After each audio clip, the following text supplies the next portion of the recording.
The UAE urges Western countries to be reasonable in their oil output expectations, and S&P cuts its eurozone growth forecast to 3.3% for this year. You're watching the Daily Brief with Forbes. I'm Ramia Faraj. The UAE today urged Western countries to be reasonable in their oil output expectations, underlining its commitment to OPEC+. At the World Government Summit in Dubai, the UAE's Energy Minister Suhail al-Mazroui said oil production needs to stay out of politics. Al-Mazroui said Russia is an important member of OPEC+, and leaving politics aside, its volume is needed today. He said unless someone is willing to produce 10 million barrels, there isn't a substitute for Russian oil. The World Government Summit explores the agenda of the next generation of governments. It focuses on harnessing innovation and technology to solve universal challenges facing humanity. One of today's panels highlighted the role of women in shaping resilient economies. Female ministers discussed women's participation in the labor force and why it's crucial to shaping strong economies.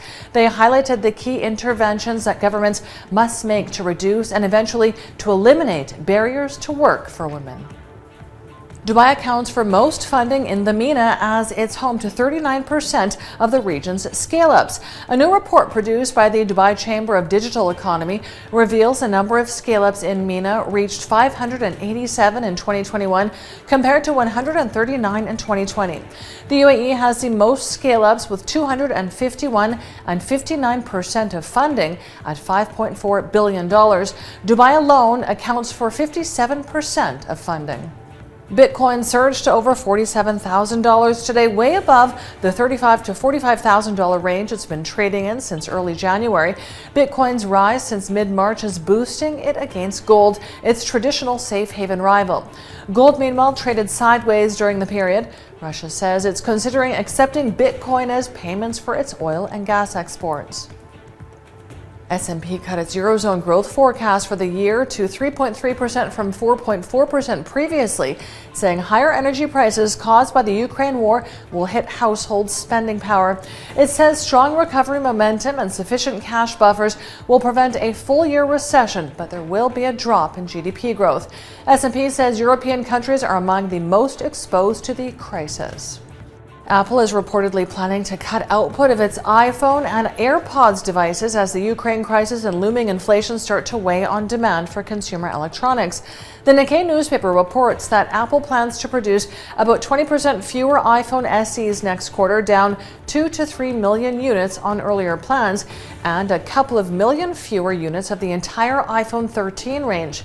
Apple also reportedly reduced orders for its AirPods headphones by more than 10 million units for the year. Property developer China Evergrande's electric vehicle unit will soon accept orders for its Hengqi 5 sports model. It will also open 15 sales centers across China, where the firm already operates manufacturing facilities for EV production. It comes as the auto firm faces a myriad of challenges relating to supplies and construction for its EV projects. Last September, the EV maker said it was unable to pay its suppliers and construction fees due to Evergrande Group's liquidity problems. Let's take a look now at today's Forbes Real-Time Billionaires ranking. It tracks the daily ups and downs of the world's richest people. Our biggest winner today is Bernard Arnault and family, up $4.6 billion with net wealth of $171.1 billion. Our second biggest winner today is Russian fertilizer mogul Vyacheslav Kantor, up $2 billion with net wealth of $9.1 billion. And our third place winner is shipping mogul Klaus Mikkel Köhne, up $1.9 billion with net wealth of $43.9 billion. Check out our website and our social media for all of the latest Billionaires news.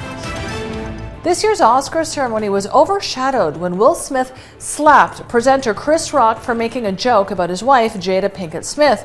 Smith also shouted obscenities at Rock. After the incident, Will Smith took the Best Actor award for his performance in King Richard. Meanwhile, Coda, a heartwarming movie about a deaf family with a hearing daughter, won a landmark Best Picture prize at the Oscars. I'm Ramia Faraj. This is the Daily Brief. Thanks for watching. Bye for now.